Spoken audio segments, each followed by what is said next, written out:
Okay then.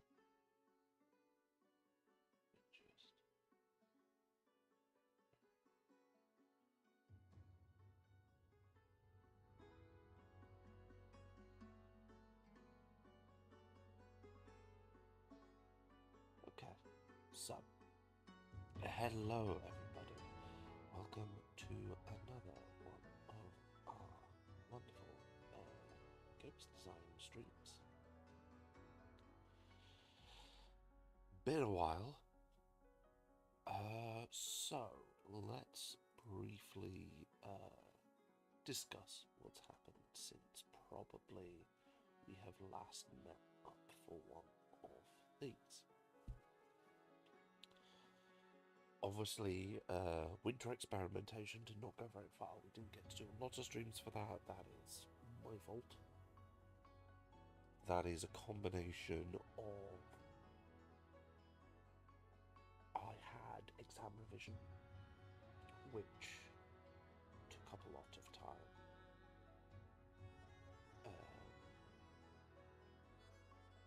A lot more time than I was expecting. I think I burnt out a bit of that. Also, end of financial year work added to that. So I'm slowly bringing myself back up. It always feels like I just begin to get back into the rhythm of streaming, that something else happens to not be back. But hopefully this will, help. So we did go do a lot of winter experimentation.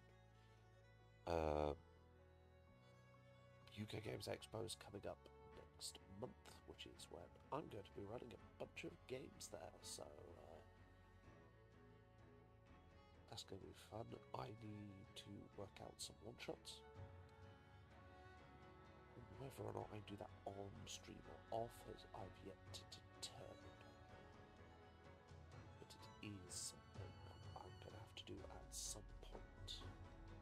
So that might appear on stream. The main issue is trying to work out what 5 systems do I run. 3 of the systems really I've determined. And the joy of the one system is, because it's my system and it's based off D&D, I can adapt one of my D&D adventures. The other 2 I am unsure. Part of me has been tempted to maybe do Daggerheart.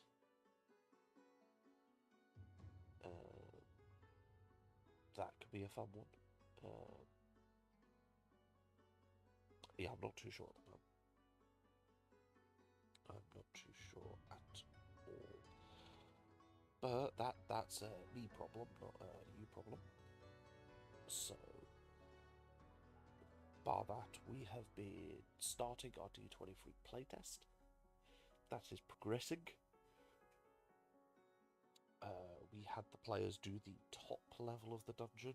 That was done in a session. And they did their first attempt at a floor run, which was another session. Top level, fine, did what it needed to. I have some more ideas for kind of reasons characters may want to visit the dungeon. I had some basic quest ideas. Some like, here are some things you could do to make your players want to do, some reasons that your characters are going to this dungeon in the first place. First floor was interesting. I need to think more, on what do I want the dungeon to do? How do I make this dungeon work?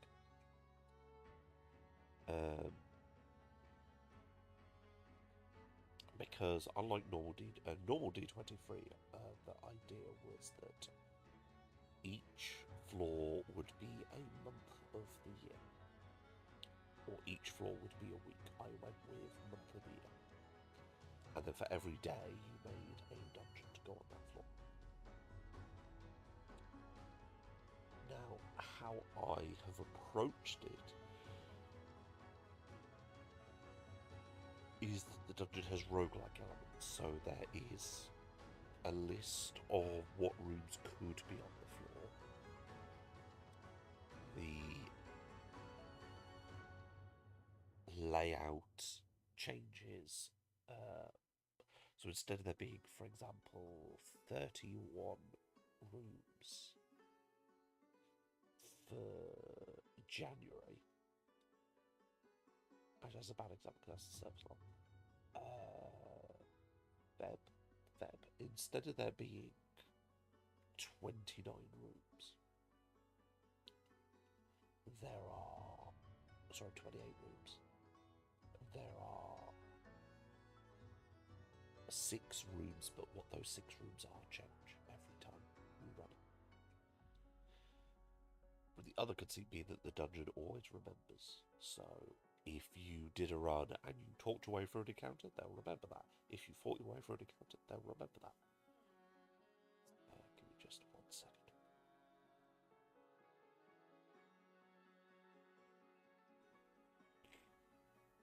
Sorry, I've got a bit of an illness.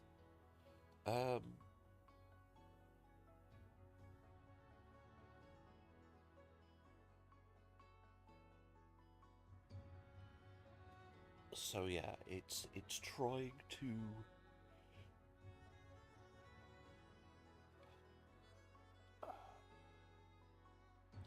to run it a bunch and try and work out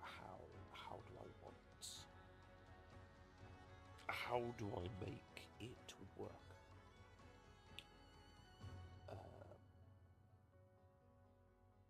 On top of that, I also need to work out how do I make progression happen. Because the thing about roguelike is, yes, every run is unique, but as you do more runs, you gain often a form of out of the run power, which makes future runs easier. So I've got to work out how to do that. I've got to work out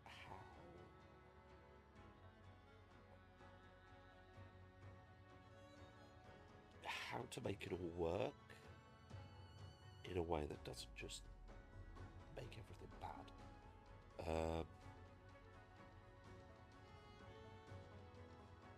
Again, it'll be interesting. We just gotta see. To be fair, doing some runs without that stuff is probably good to begin with, just to give me a kind of level of, is this floor reasonable? Okay, cool. I think it largely is coming down to a lot of me going, if I keep running this thing, and I then can make an idea of how I would make it work, then I can formalize it from plan for room to formal plan of this is how I'm going to proceed. So that's that. That's how it works. That's all that funky business.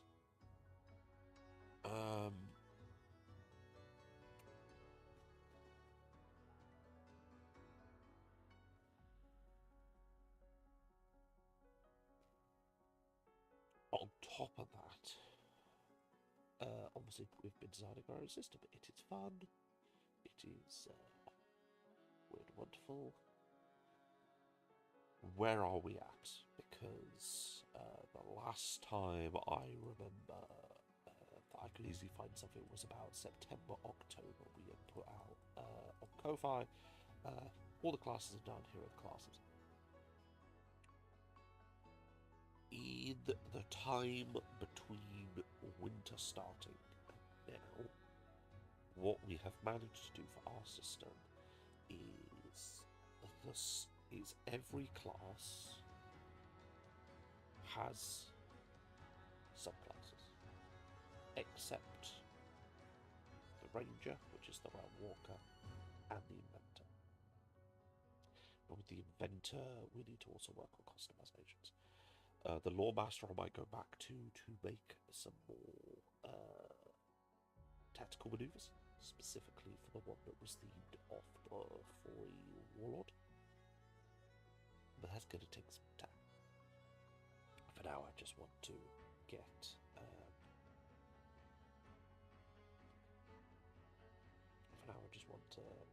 the classes to a state where done.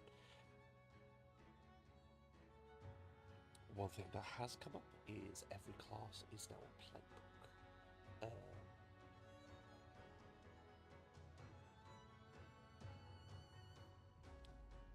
The reason for this is the core rules, as they stand, without the classes included. No, some of it will disappear when I get rid of the GG corner and bestiary, but just put it in my notes. Is going towards 800 pages, which probably means we might actually get rid of the character generation rules entirely from the core rules, which would be weird, but of the same token, we might keep character generation, but we won't feature like what are the ancestries, what are the templates they'll be in the playbooks. The reason I haven't done that so far is what I've been doing is when I come up with modifications to the ancestries and templates, or I come up with feats, I apply it to the core rule document, and then what I can do from there is roll it out to all the playbooks afterwards. So, that's one thing.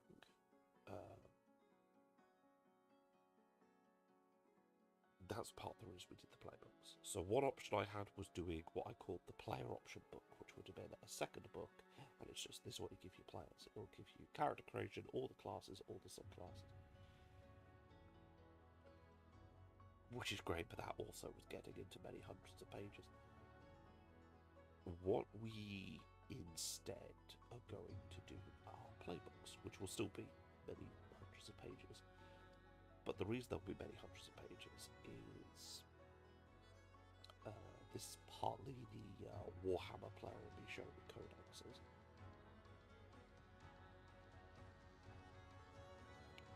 Rather than fighting the idea of a playbook, I'm going to go and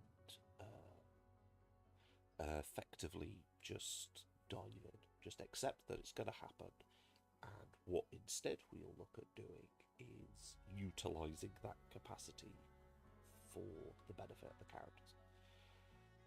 So, how I am wanting playbooks to operate.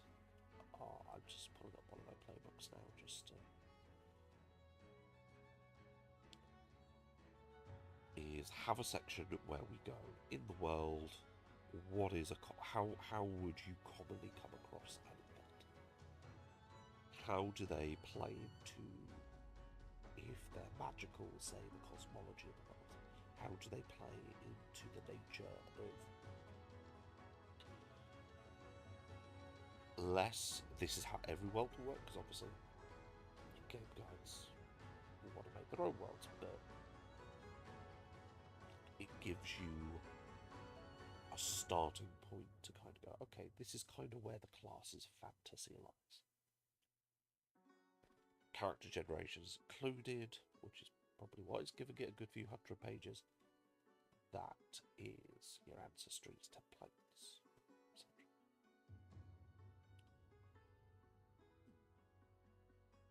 Backgrounds, where we go into... Obviously, there are two kinds of things when we talk about background. There's the technical background, there's the mechanical background. That thing that it gives you your stat bonus, some starting training, and some starting training, some equipment, and a feat. But then there is the more narrative background, which is, you know, it's the classic me where it's like, I have a 150-page backstory that I have written up.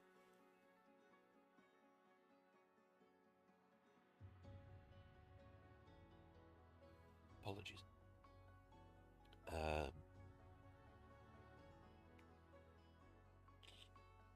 So, what we want that chapter to be is more, here are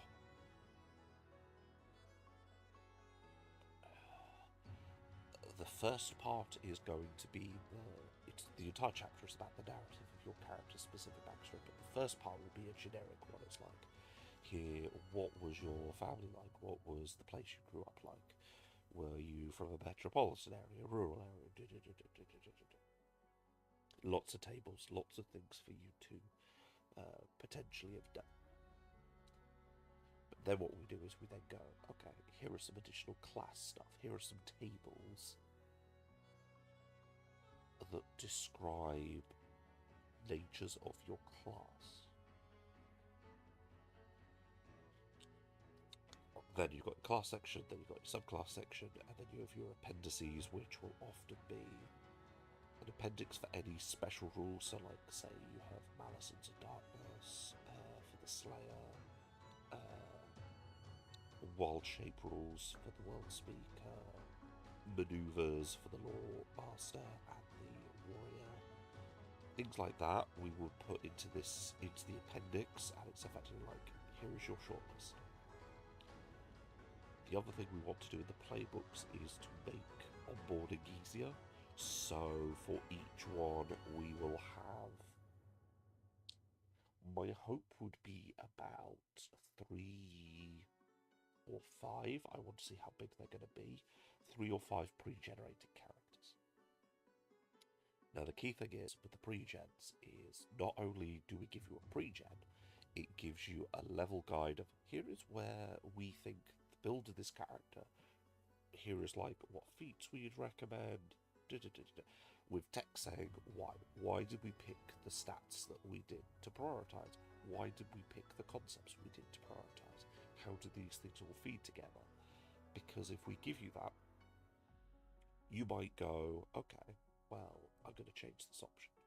Because what Fogel goes, we selected this feat. You could select these other feats depending on the playstyle you wanted.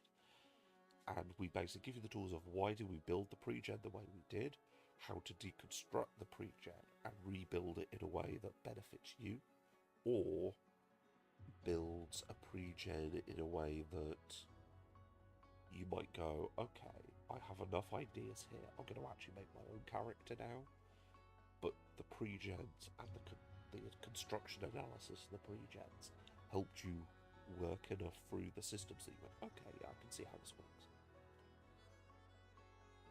We also, with the spellcaster classes, give you a pre-generated spell list, because everyone is a prepared spellcaster. What we will do is give you pre-gen spells for different levels going. Listen, here are your pre-gens, here's what we recommend. Are you going to have a combat heavy day? Cool, go with this. Are you going to have a social every day? Do this. Are you going to maybe have a mix of both? Do this. And also describe how you can vary it based on the role you want to play on the table. Again, breaking down boundaries, giving people things that if they don't want or they're not aware enough of the system that they want to start making very difficult decisions, they could go, well, we'll just look at the pre-gen, we'll follow that for now, and we'll work it out from there. Sorry, I need to go.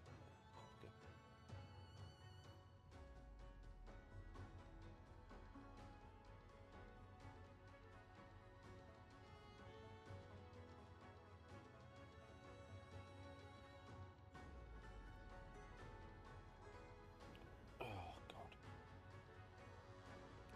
The remainder of the book is the same for everyone. It's multi-classing rules, cosmology, glossary, and conditions. So effectively a player,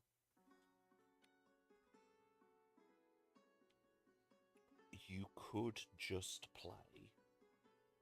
If someone on your table has the core rules, all you need is your class playbook. You need the core rules and the class playbook. That's the players sorted. And then from there, we look towards the Game Master's Guide and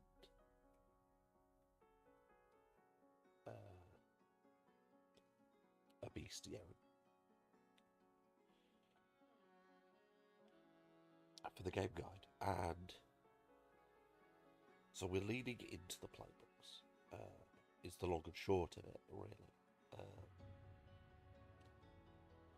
My hope is that if the playbooks work and people like them, that'd be fantastic. That's the long and short of it. Everything is just worth it at that point. Now, in theory, we would be a lot further along with Realmwalker, except we hit a problem. We hit the Beastkin. In fact, it was the first conclave on the list. What's then a problem, you say? Well, the Beastkin is all about your class companion, your animal companion, effectively.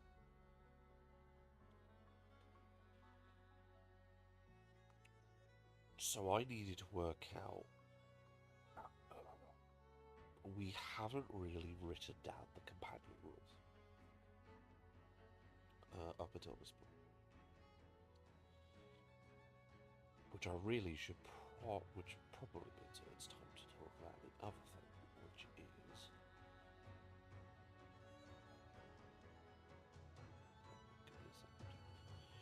give me just a second. There we go.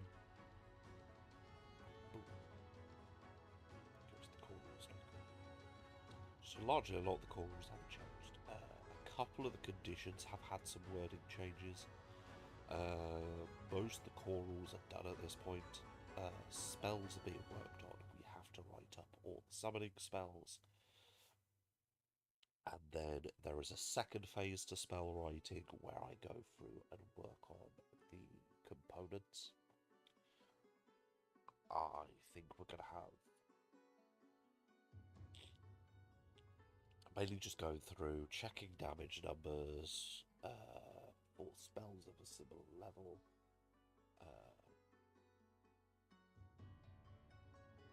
working out components, changing components, mainly the material components, to pull a bit more from traditional magic, or traditional folk beliefs, I should say, to do with folk magic. Because with a lot of spells, a lot of what determines how they operate is, and how they feel, comes down to the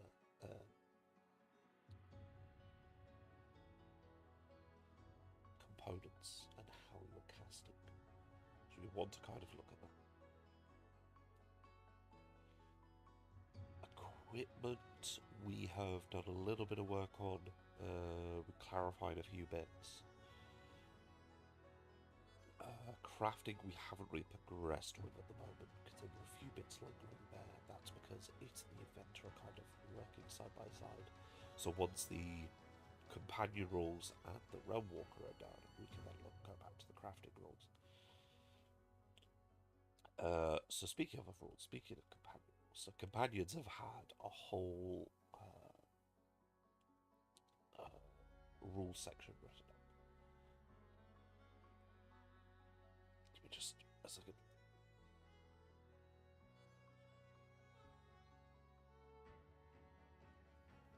Okay. So where was that? Oh yes. So companions, we've largely broken them down into 4 types. We've clarified who roleplays the companion, who uses the companion, who controls the companion during active time. There are 4 primary kinds of companion. There is your class companion, which is you have been gained through class feature or subclass feature. Summoned entities, which is your fight familiars, your summon spells, your fight spells, stuff that are summoned. And then we differentiated with, in that section, there had to be a bit of a differentiation between those that are summoned for a duration and those that are permanently summoned. Largely where this works is that each of these sections kind of clarifies who is the companion tied to,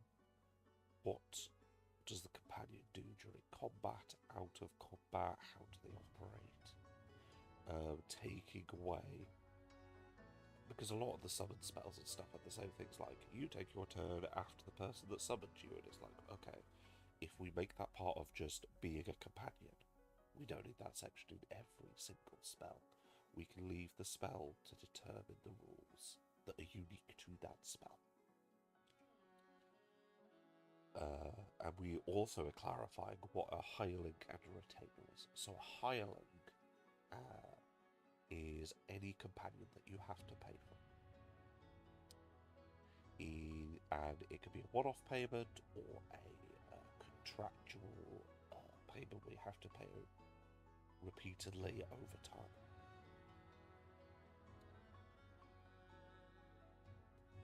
And my hope is, because there's always been this thing, especially in D&D, where over time you would gain control of people to fight for you. Like in older editions of D&D, there was the entire thing of, if you were a martial fighter, how you leveled was you would gain land, you would gain armies, and you could control them. There was whole things of you paying for other adventurers to accompany you, NPCs to accompany you into the dungeon. So hirelings is kind of falling back on that, codifying it and going, okay, this is how a hireling works. So it will include bits like, how does making the contract work? How does maintaining that relationship work? Not mistreating your hirelings, because if you mistreat them, they'll just leave. How do they operate in combat? How do they operate out of combat? What kind of hirelings are there? And then there are retainers. Now, retainers is any companion that doesn't fit the prior three. You've not paid for them. You've not summoned them. They're not part of your class features. They are someone that you have gained the trust of. Now, one thing that we do say is a hireling can become a retainer. Say, for example, you brought a horse. And over time, as you use the horse as a mount, you form a bond with it. It would then go from a hireling to a retainer. Or if you had a mercenary you saved the life of, they may go from a hireling to a retainer. And a retainer is someone who they don't need to be paid. They still need to be looked after. They still need to be able to somehow live.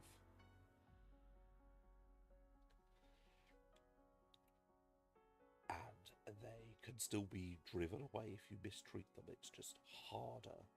They're more loyal.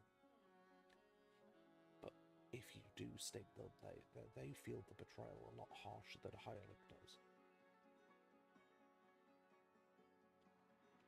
And yeah, so codifying these things, other things retainers could be is like whenever the characters come across something they want to make the party mascot, the party pet. Anytime they say I want to adopt XYZ, they would all go under retainer. If the characters formed enough of a bond with them that they want to accompany. If they've not formed a bond with the thing and they take it away, that's just kidnapping. That is not covered in the companion rules, because they're not a companion, they're just a hostage. And then there are some additional rules that we'll have for mounts. But a mount can be a class companion, or a summon, or a hireling, or a retainer. So it doesn't quite work. It's an addition, it's not its own separate category. So yeah, once hirelings, retainers, and mounts are done, I can then go back to Realmwalker and work on that. Because the other bit we need to work out is companion progression. Because the biggest thing you can have that's an issue with D&D is you get a companion. The companion is your lifelong friend, they stay with you, but they always use the stat line of a bear. The best thing they get is maybe multi-attack. But other than that, that's still a bear. They have the same number of hit die, the same number of hit points, the same attack bonus, etc. etc. Now, some of that's been alleviated by the fact that we went, here is the stat block for your companion. It's a single stat block. But I think giving the ability for a companion to grow, also because it gives interesting things like warriors and specialists and the other martial classes could in theory gain class features, because especially the specialist and the warrior, to kind of give them something to interact more with the party out of combat, gained a load of teaching abilities, some of which is just, I teach you to fight. But what character can do, what we could then do is go, right, if you're a warrior and you have this class feature, you could also teach hirelings the warrior path.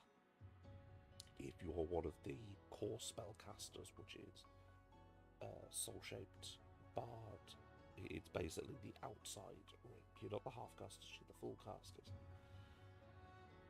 You could teach the mage path, and specialists could teach the subterfuge path. And out of that, that's where you can do it. And there'd be class companion upgrades, where effectively they can gain things like maybe they can telepathically communicate with you, or they could actually act the same turn as you, and different things like that, where you could go, I've leveled up my companion enough, you have this many upgrade points, I'm going to buy this upgrade. And doing things like that to assist. Which is part of the reason why I want to finish the companion ones before I mess with Realm Walker more. Because I want to have this.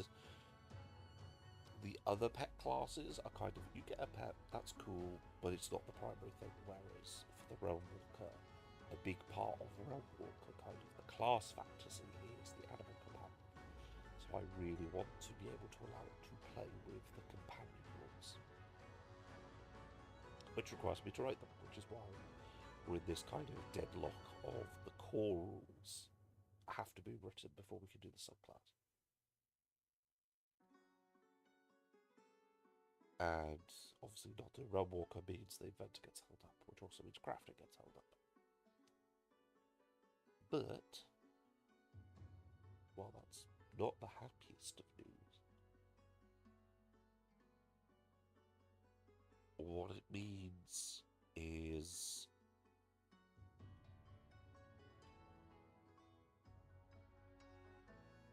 we are making progress. I will probably put out, because I believe on our HIO we're still using player core draft.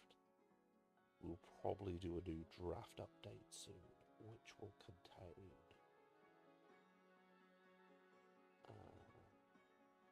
stuff. Now, and then what we'll also do is put up at some point a draft SRD document.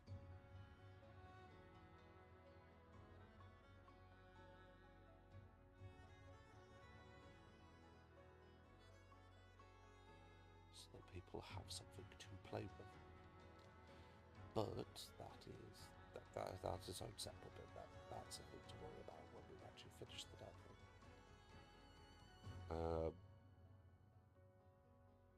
So as you can see, we've done quite a lot. The fact that we are so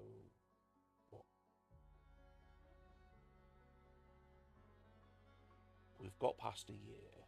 We're not yet quite at 1.5 years of doing this. But I think nearly to have every single class be subclassed out is quite an achievement, especially considering a bunch of these are brand new classes that don't have a comparator.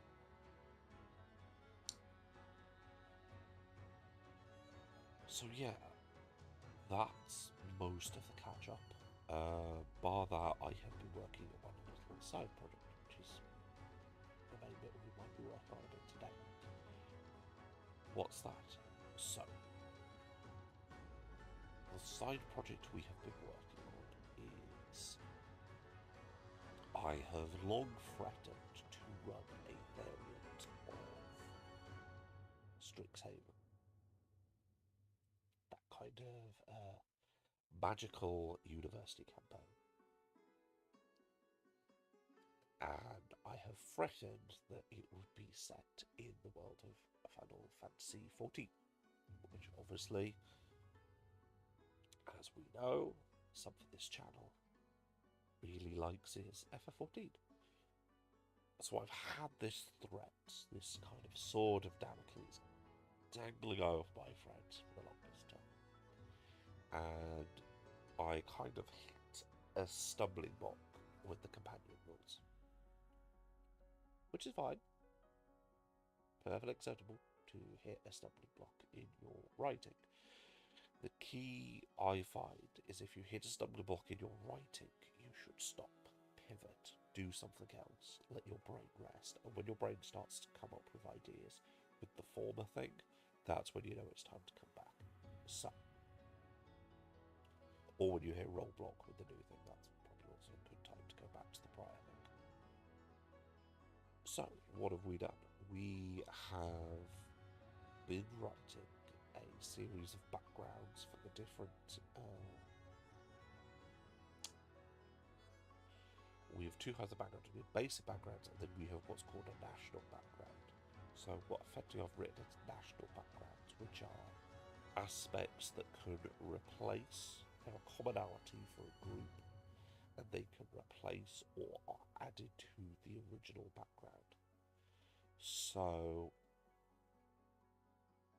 in this case, what is happening is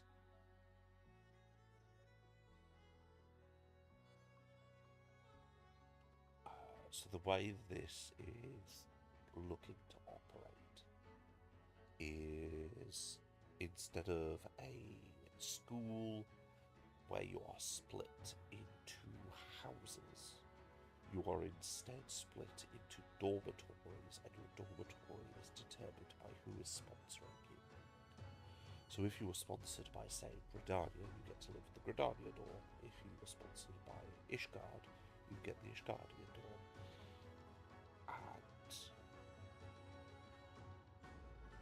And one of the things this will give me a chance to do is to write up eternal profiles, because one of the things that is advised with, say, the Eternalist class is if you are... There are rules for creating your own Eternal, your own deity, or philosophy or concept that you give faith to. One of the things we advise is that if the game guide has some pre-written deities or similar things in their setting, they are happy for people to worship, they should make some eternal profiles. So what I'm doing right now is I am writing eternal profiles. I'm going a little bit further because what I've also done is include something that will be getting mentioned in the game guide system, which is... give me just a second.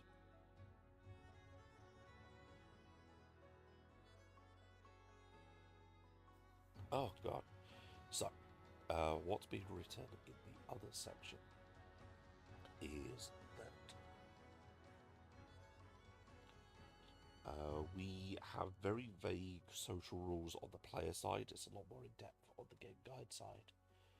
in that everyone has tiers of reputation. You have reputation with organisations, you have reputations with deities, you have reputation with people. If you get high reputation with people, you can form a shared bond concept. If you don't, you can become a rival. If you get really bad, you can become a rival.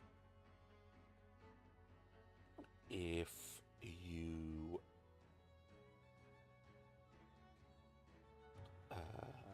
form a good relationship with an organisation, you can get benefits. Bad, they'll hinder you.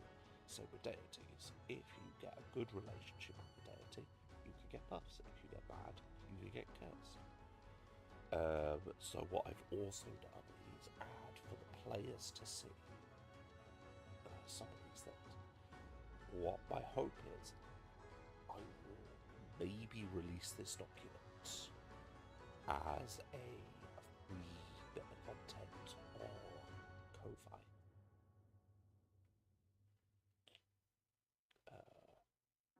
No money off it, nothing like that, because this is a fan project. But effectively what you would then do is you give it as a player guide to your players, and you could run a campaign.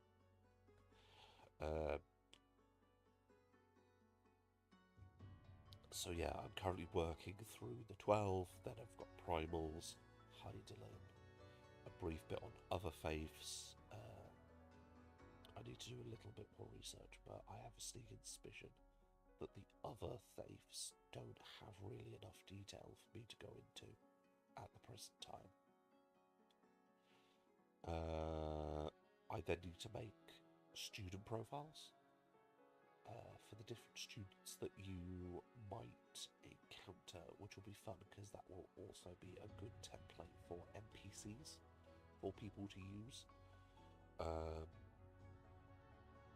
Generally, like, you list, here are the NPCs concepts. Then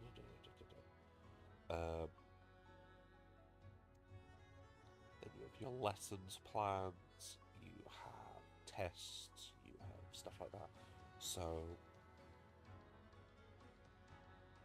it was originally discussed as kind of a Strixhaven in FF14. It's really taken a left field, but that's mainly because as I've played for a Strixhaven campaign, one thing I will say is the book is very simple, which I feel doesn't always work to its advantage. I think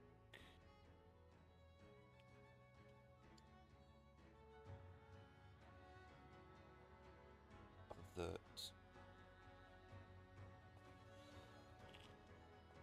its system's very simple. It doesn't always make sense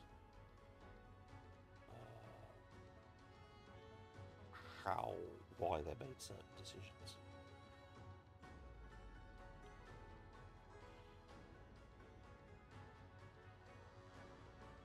And because of that, it makes more sense to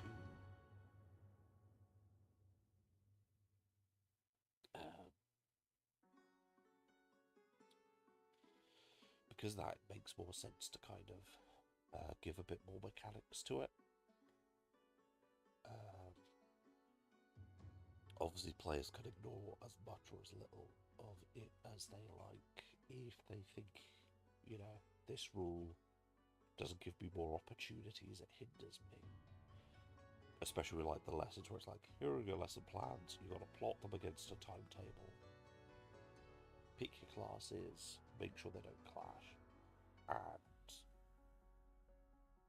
like, it makes whichever day is the exam day session probably a bit longer. On the other hand, what it does do is it just helps it feel a bit more like school. Like, it's really weird when we've run Strixhaven. The weirdest bits is always the exams, because it's like, okay, Roll a dice for your study. Cool. Now, roll a dice for your exam. Cool. Yeah, it's just really weird. It's never felt quite right. We're still using study phase dice rolls, but in a very different way. In a way I feel makes the game feel a lot more fun. So yeah, that's a project. This is the side project I'm working on.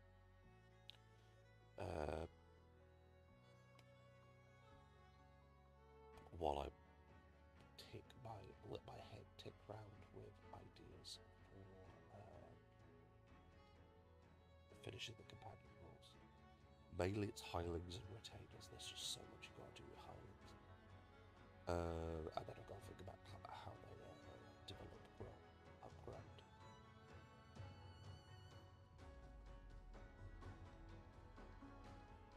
But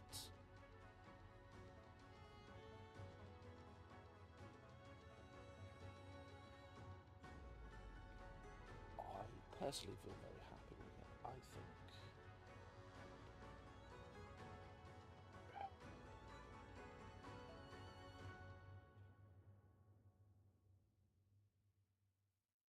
I think I'm very happy with how this is all turning out. Like, it's lots of work. It's lots of minutiae, and probably some people will go, this is far too much written rules. I prefer something a bit looser, and that's fair. That's fine. My biggest problem sometimes with 5e was where they left rules dangling, and so one thing we've tried to do is make sure that rules aren't left dangling, and to give you options to play with different styles of games. Like, if you don't want to learn the companion rule, that's fine. Don't pick a class or subclass option that gives you a companion. Don't use the summon spells, just play the game, don't worry about companions.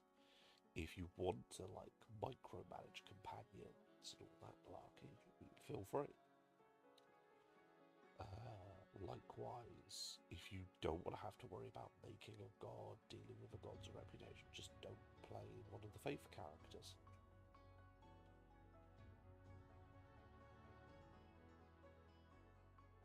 Well, don't play an Eternalist. Oathsworn is pretty fun because their Eternal is like this little spirit of the oath.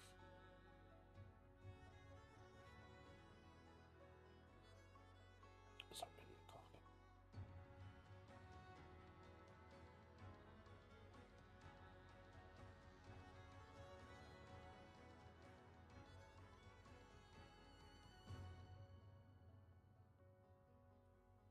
There we go. So yeah.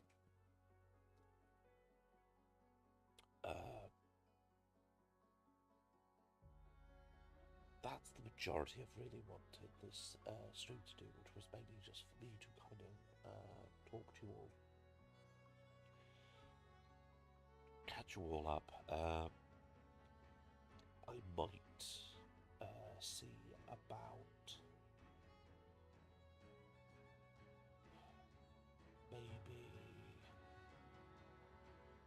I'm just trying to think of feasibility.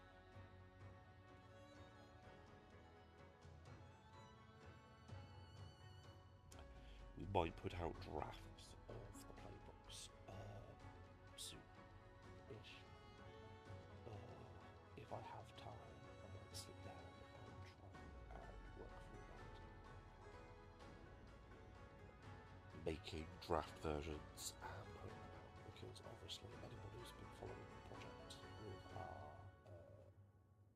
previous versions will be sat there going, none of this is in the actual documents. And that's entirely fair and correct.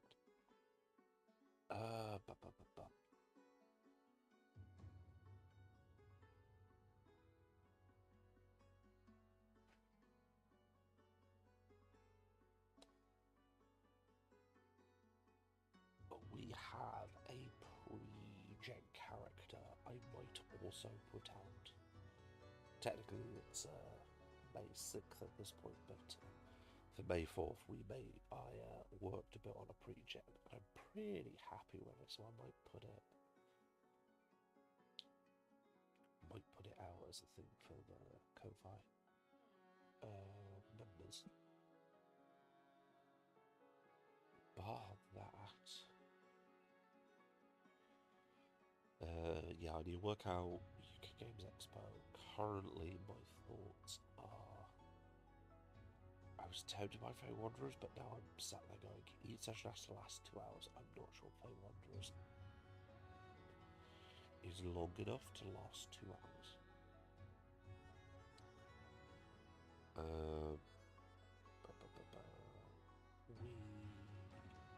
are definitely going to do the 2 I did last time, so I knew I could make them work. And they're ready to go. As I said, I'm tempted by the other 3 being Saw, 20-sided adventures, and maybe Daggerheart. Because I might be able to cheat a little with Daggerheart by utilising the same adventure as the 20-sided adventures, adapting the puzzles and everything. That could work. Problem is I have to learn Daggerheart in under a month if I want to do that. So that might not be the best way. I'll have a think. Not quite sure.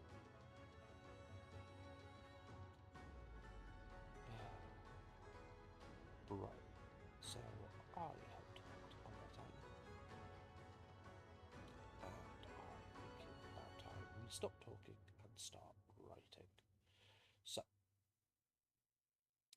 let's have a look-see.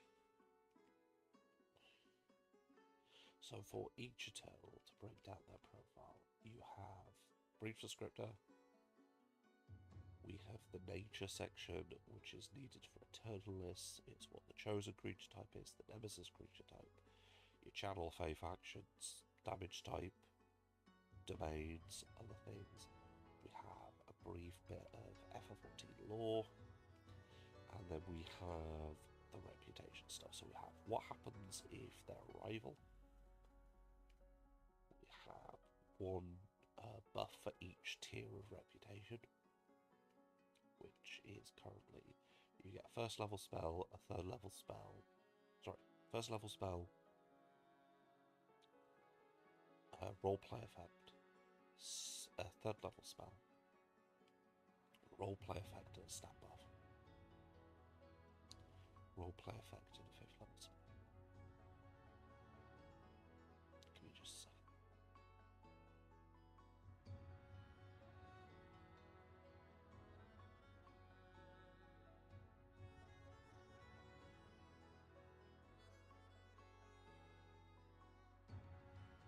Apologies. Needed to have a call. So for Rigot, we currently have the spells determined. I just need to work out what the roleplay effects are. Rigot by Rigot, not quite sure.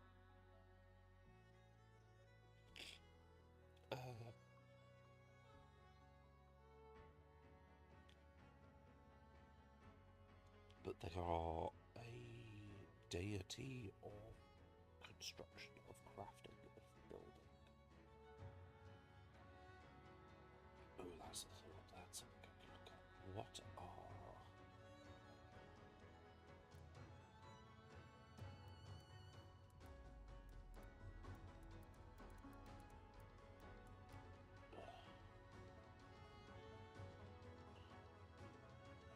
WIGN article.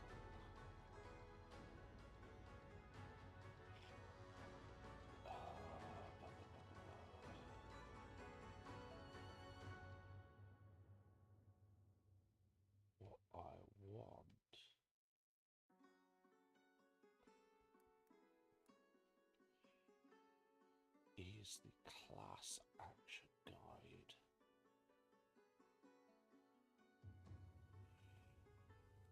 Oh, what is that? Oh, that's until Patroid.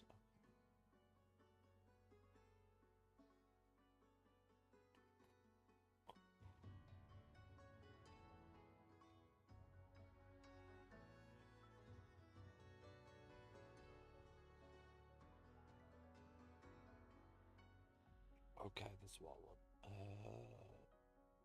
What is Erdogan's blessing? Increases quality of inner quiet effect on use.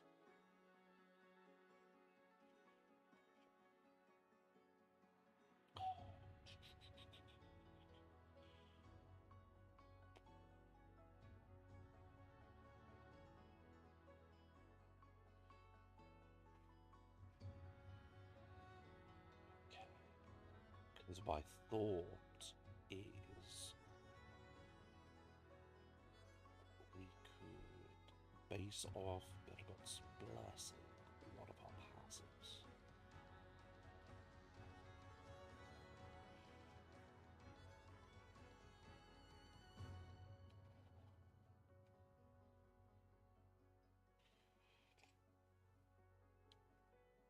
Let's have a think. Quickly gonna jump to crafting rules.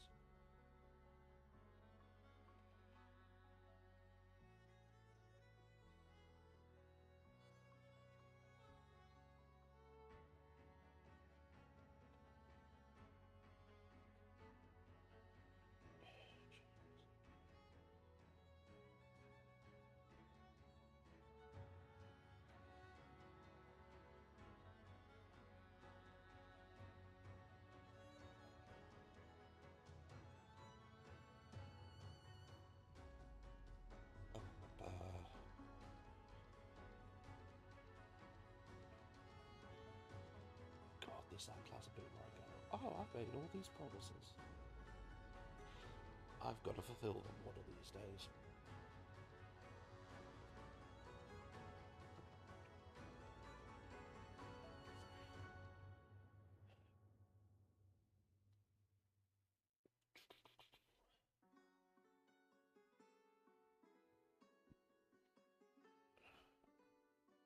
That's actually a thought.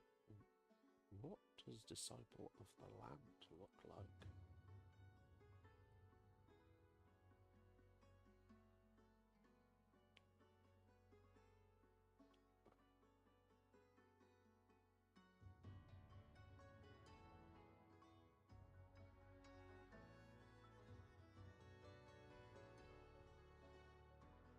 Oh god.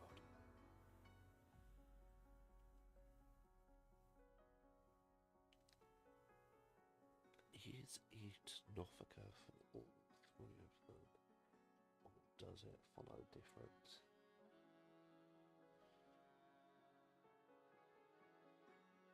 Nald Thal for mining.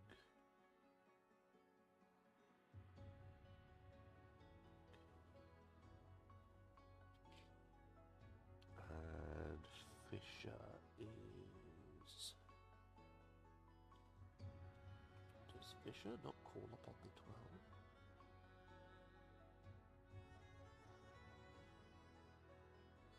12? Thaliak. Okay.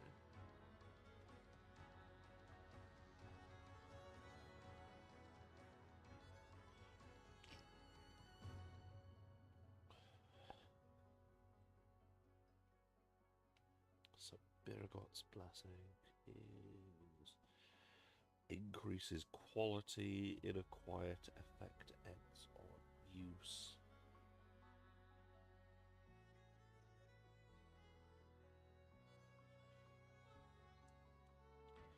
Oh yes, one of the big quality enhancers. So let's have a look at the core rules for crafting. I probably shouldn't.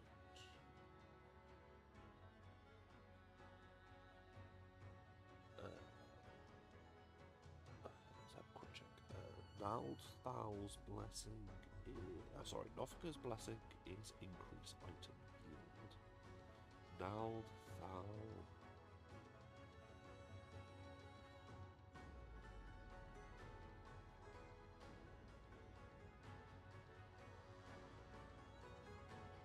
Is item yield.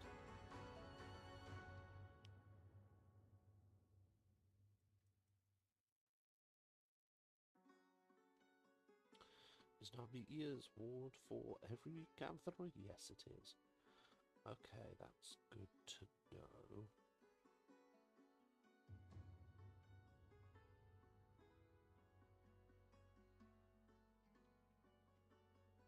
That's good to know. Meteor, Dalthal, Nothica.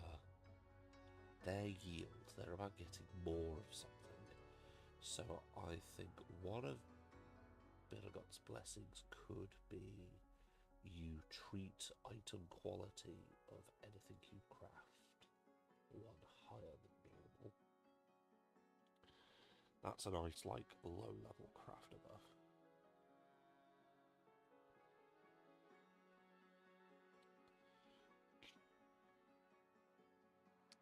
Then crafting process.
Very good gift, I just get the best.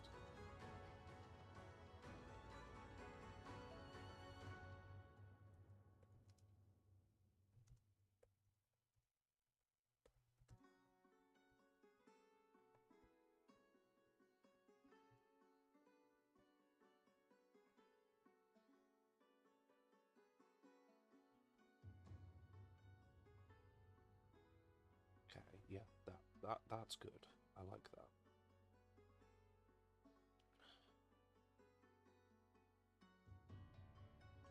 And a crafting process.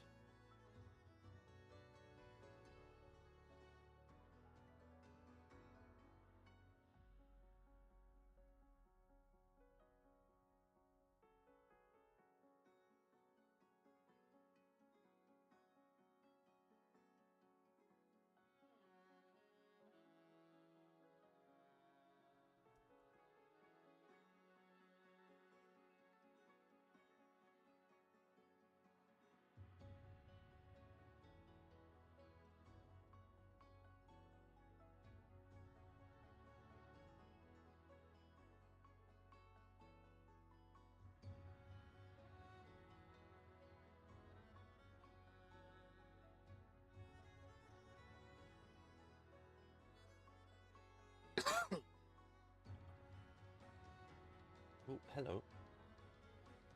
Stream is going alright, kind of game storm. I am just a bit under the weather at the moment, which limits my energy at the moment. But bar the illness, everything is going great. We are just working on some god profiles. So, first they buffs that, which then increases that.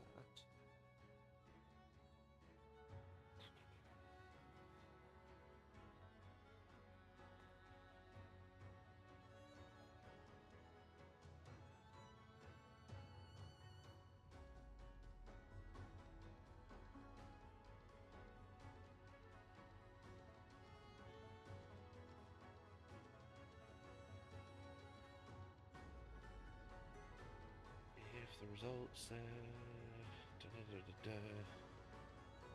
I have to reference a second document. Once an item is completed, you may add the item to your inventory. Okay.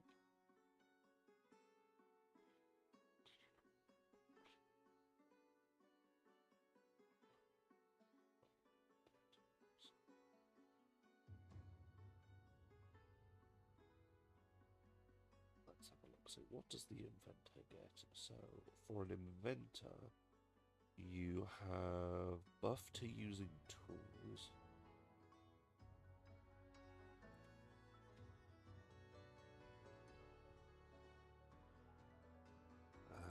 That one I think could stay in the inventor's corner, as can customizations.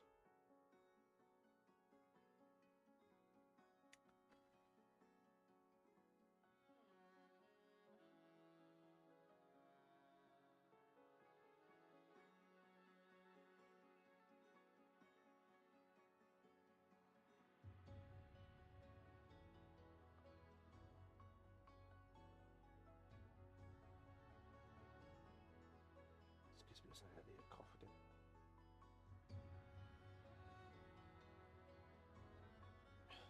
Apologies.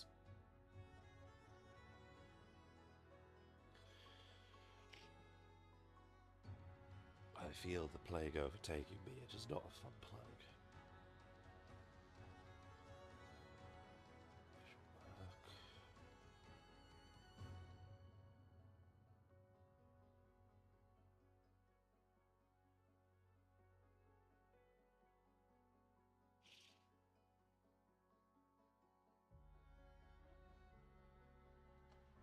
I like that.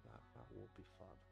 And it's fun because in theory it could stack for an inventor, which gives an inventor even more reason to do it. So there's an inventor feature which I'm thinking I might give to the Saint level, which is your inspired event skill goes up by 1, which stacking 2, great, fantastic. Each step of the crafting process takes a quarter of the normal time, so it then gets halved. And you require half the amount of components, which then is reduced to a quarter.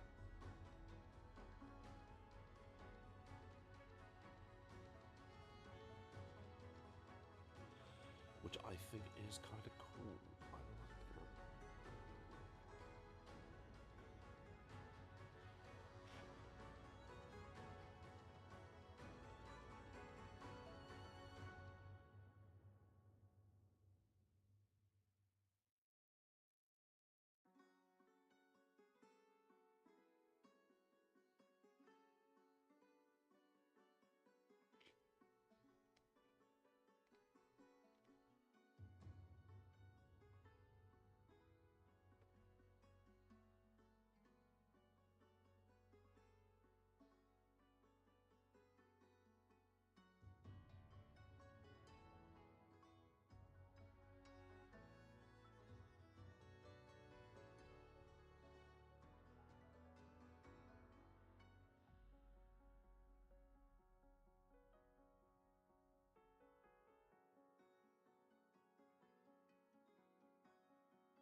champion big dot. Which I might.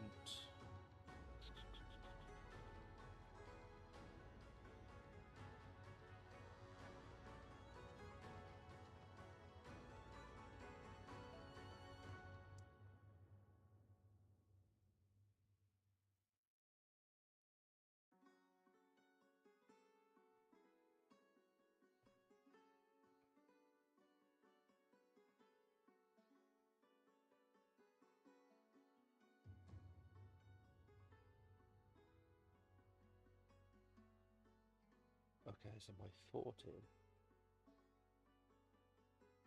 champion of Birgot, we base off Birgot's blessing, which increases the quality of an item. So how that would work is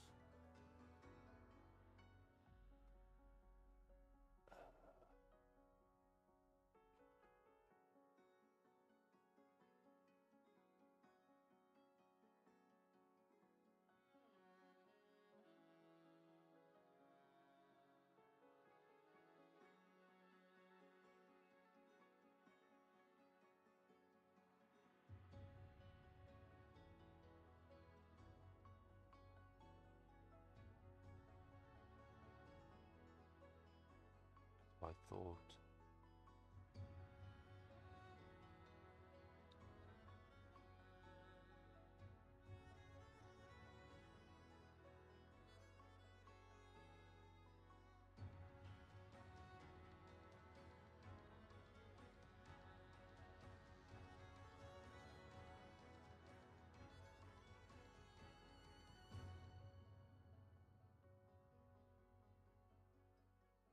Okay, so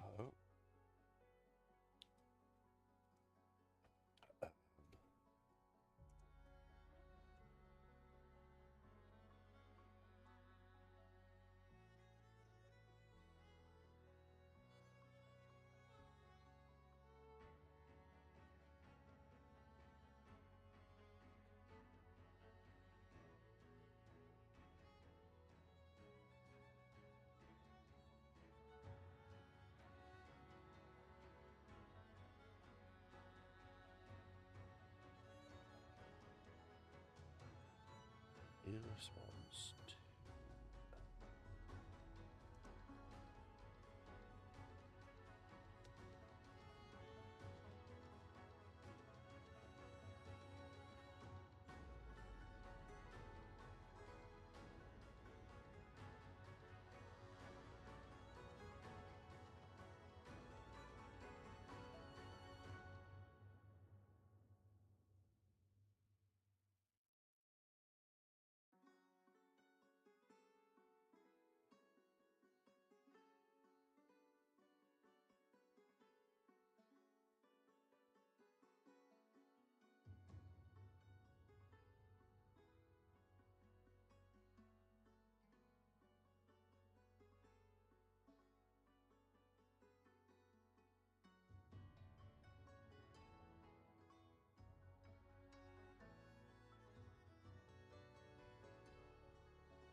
what we've done here. Just need to quickly check Azima. No, that's not what I want. This is what I want.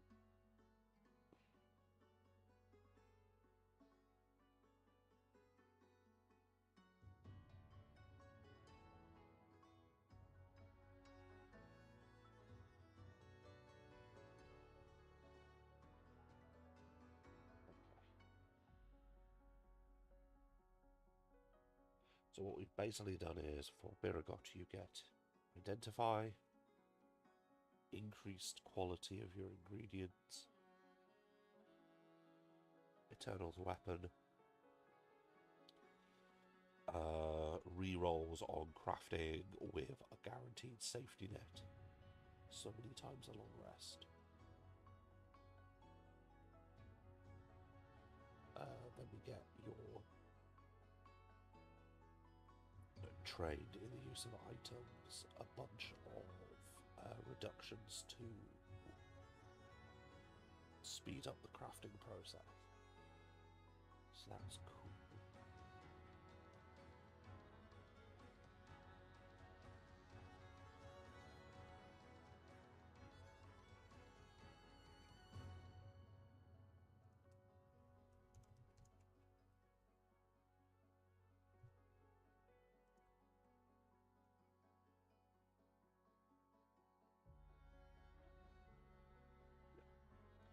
Cool, we did Beragot. Now we have to do Hallonen. Sorry, hello. Oh, the sickness is kicking around. Right.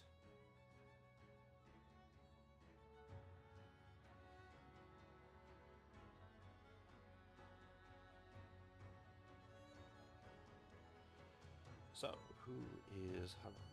Hallowed is a goddess of war, conflict, a bit paladin. So, easy ones first. So, it is Hallowed.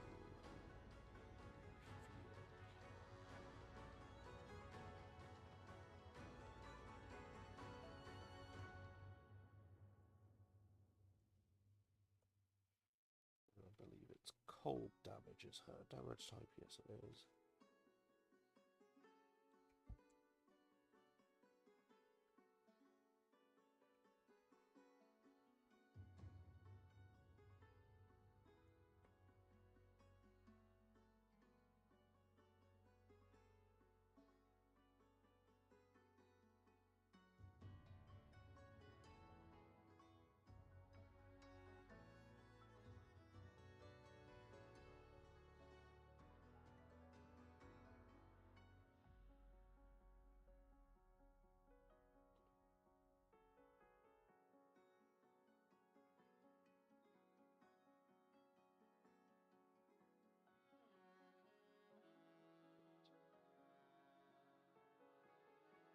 So,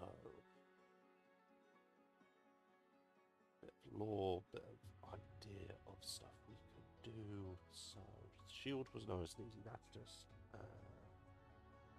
Recu. That's just a reduction to chosen damage type. The cars are out in force today. Right. So, we want either something very paladin or very ice themed.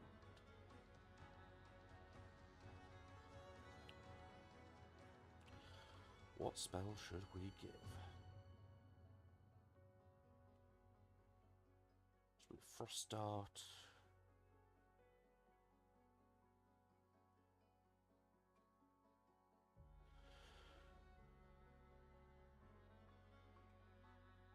Guiding Bolt? Heroism? Which ones?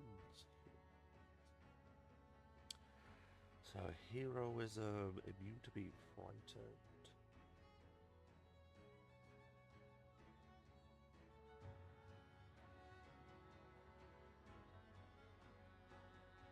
Heroism would be pretty cool.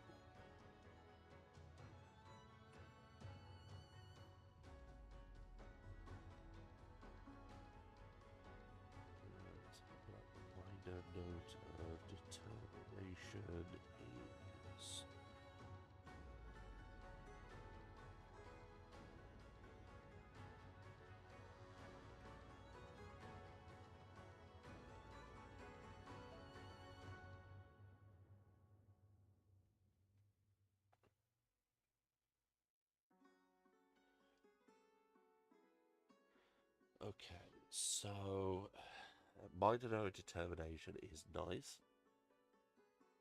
It gives an attack buff.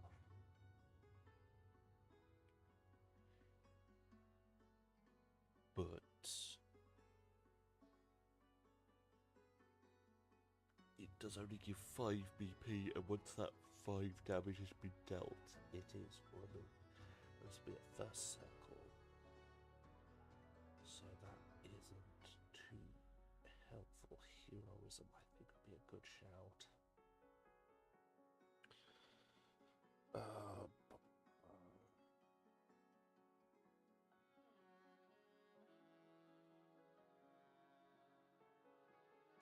Heroism or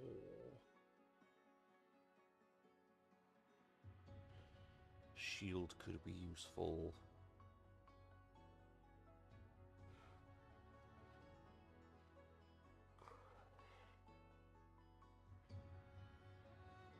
So shield would be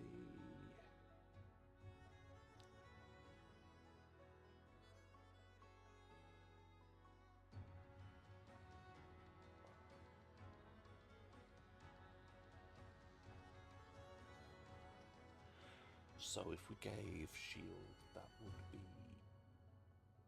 2 uses of shield a day. It would allow for some very ballsy plays, I've got to admit.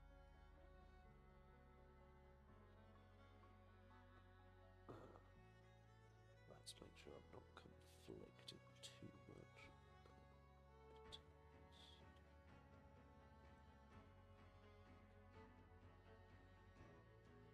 But even so, technically, even if War Domain does confer shield, it isn't too... No, it gets very far in heroes. Okay.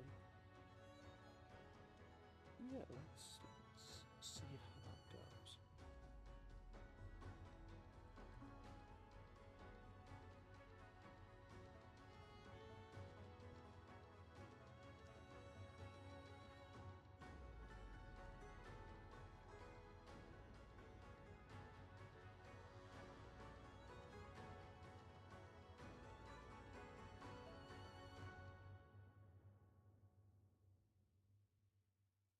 Yeah, the Fury shields you, which then just lets you do even ballsier combat maneuvers, which is the intention. Shield doesn't key off any traits, does it? No.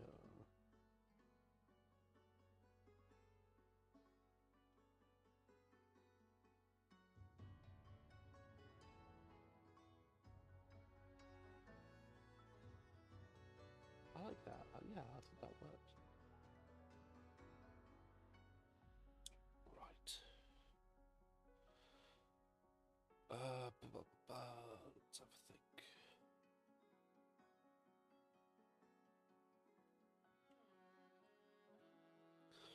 So this is very much the Paladin one.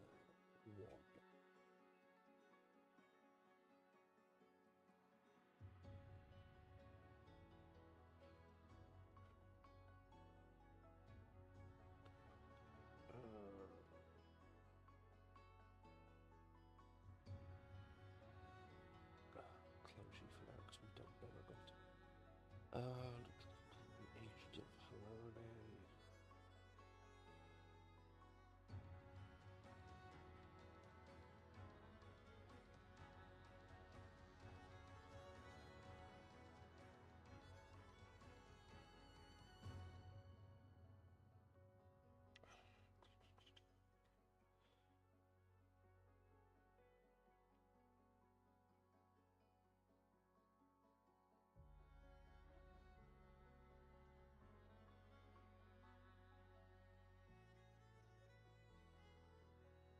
Turtle's weapon might be a good shout again.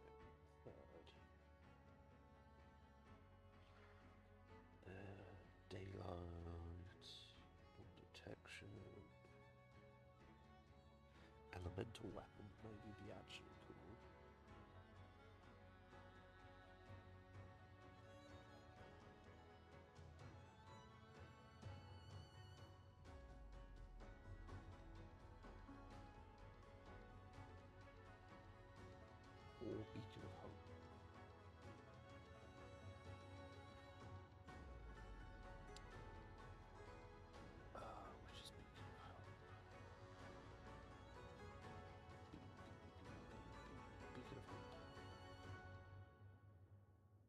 Which target has advantage on that?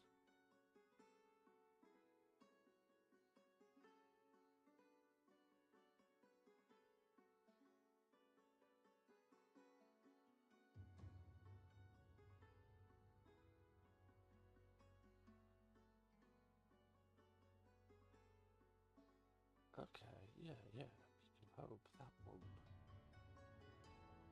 was very good.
No, we're cool. Lungs. We're cool.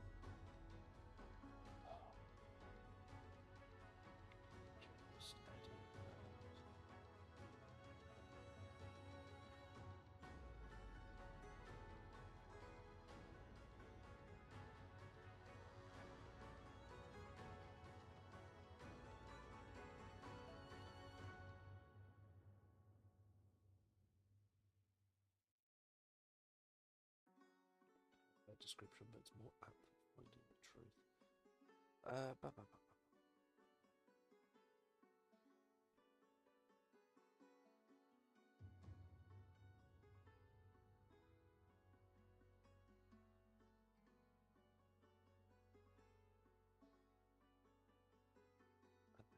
Fifth circle.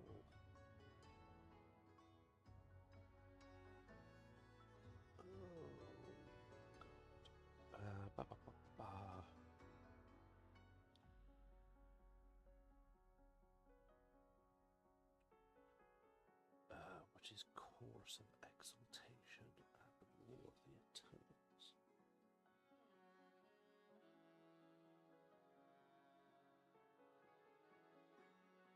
So Chorus of Exaltation.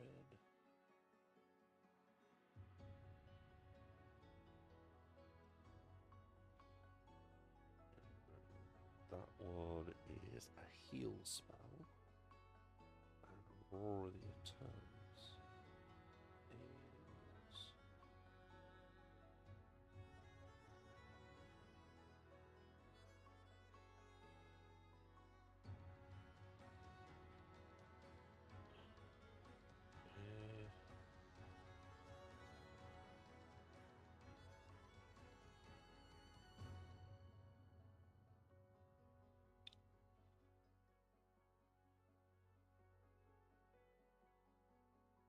War of the Eternals would be kind of cool.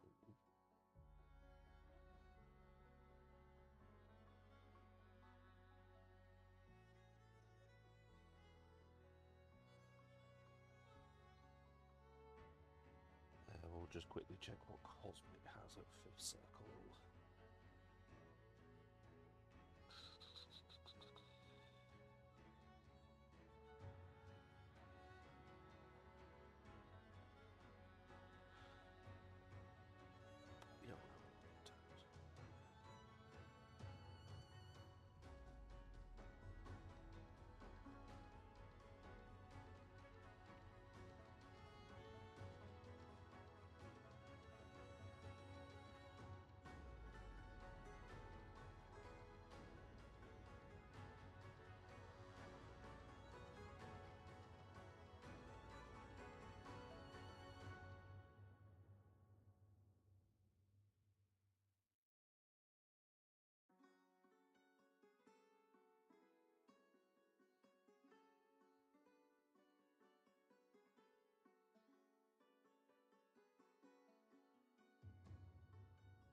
one as well?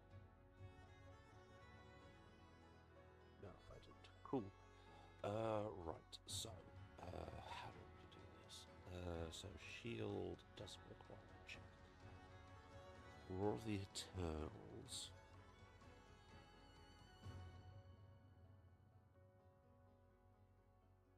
It does require a check.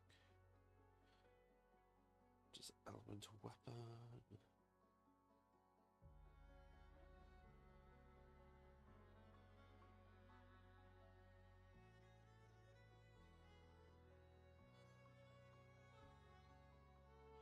Okay.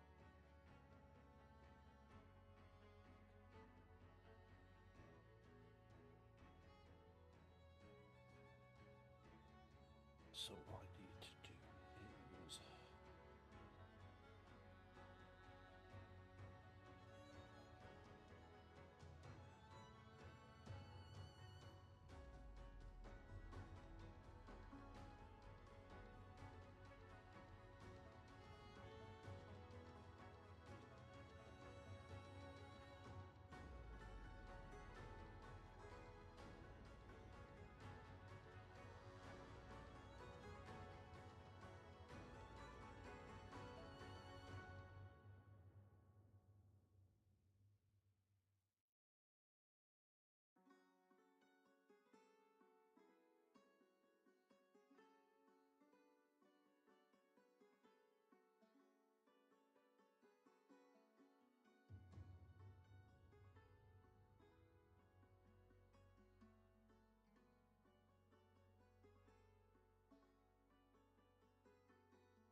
elemental weapon, Roar of the Eternal. Should I put the spells name correct? Roar of the Eternals.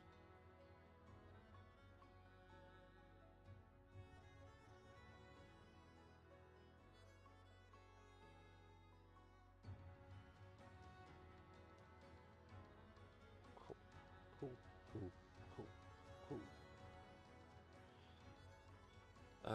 So spells determined.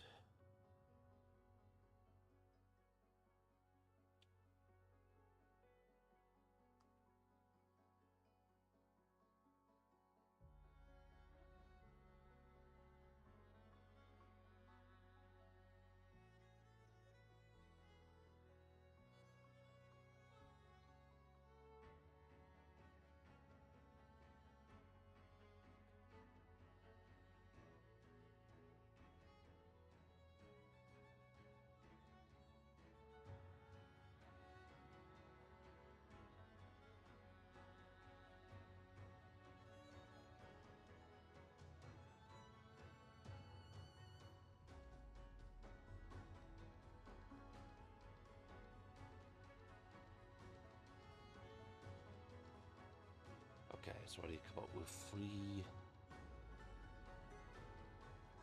combat abilities from a combat goddess. Ooh. 3 combat abilities.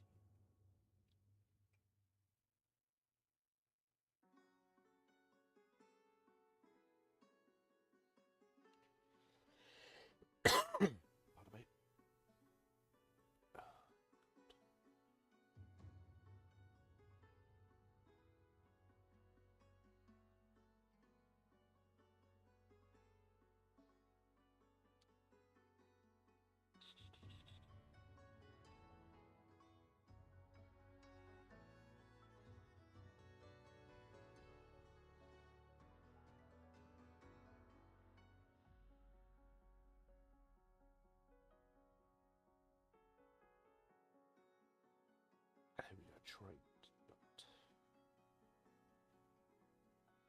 One of the following findings. When you have the mark condition.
So for loading, what we've done is give them a slightly weaker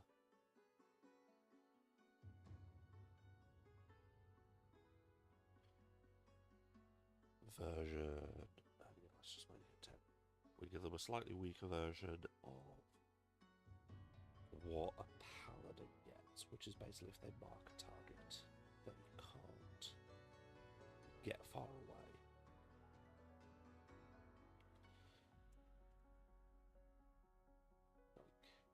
Paladins are still stronger, which is what we want. We don't want.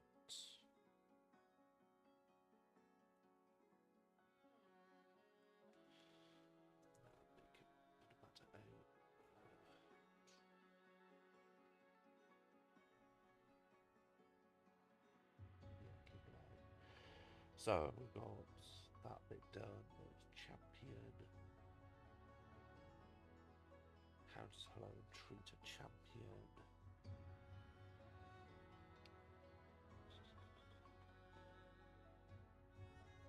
We'll have to do the law bit up here and the curse.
What does hello look?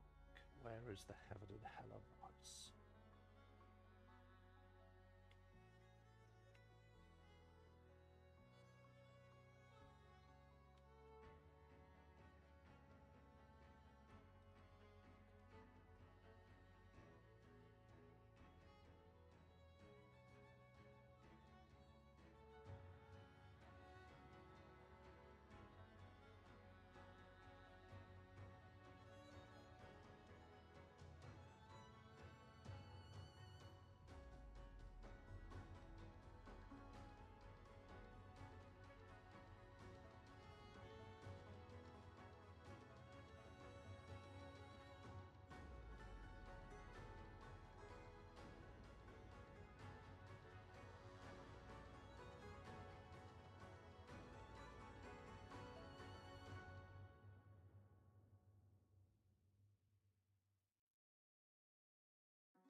After that's annoying.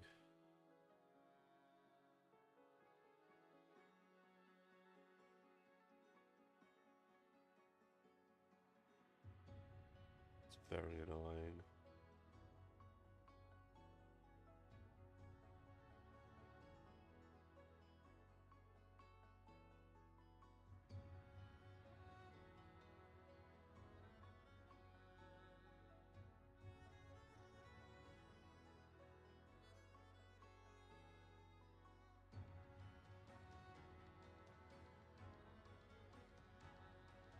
Just that annoying bit where it's like, I've just had a thing going, warning, we've detected audio, and I'm like, yes, I know.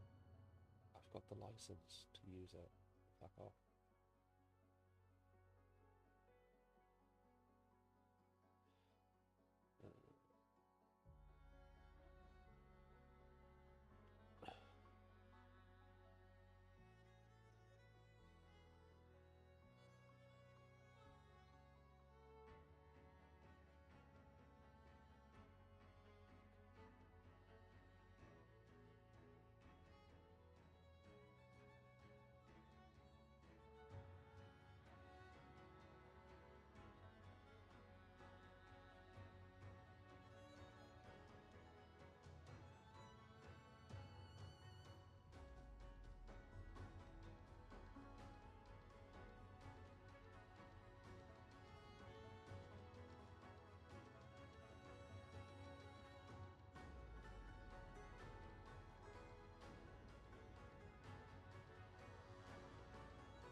Um,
that's cool, that's cool, that's cool.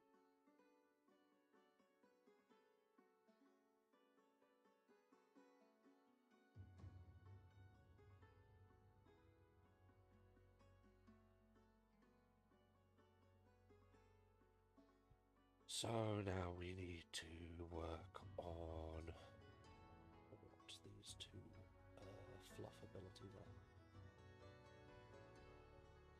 These two narrative pieces.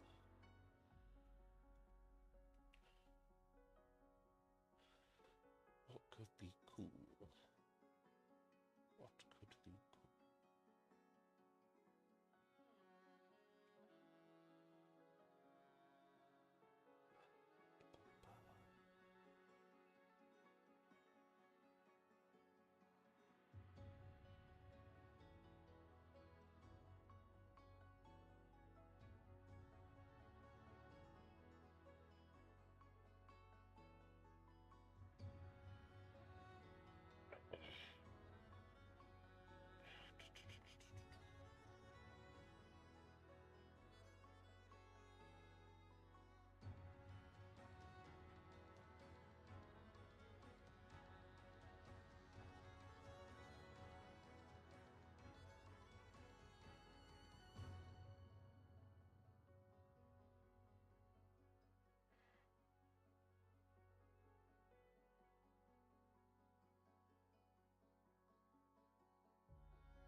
Okay.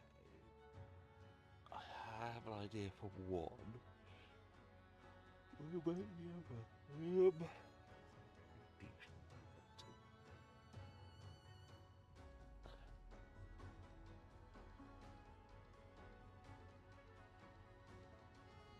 So we have defense, defense others, offense here. Offense, oh yes, I have.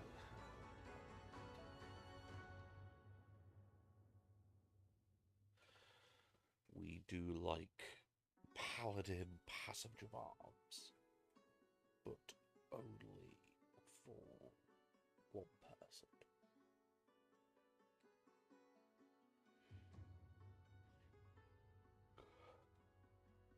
So paladin still gets the cool thing for getting that feature that high, but you could shield one person. That'd be cool. Yeah, I like that. Okay. Right, so that'll be hello done. I'm going to call it there because YouTube is saying they might block me due to audio shenanigans for audio that I have a license to. So that's great. Right. So I'm going to say thank you all for coming. Thank you all for joining. And we'll see you all next time. Oh no, that's not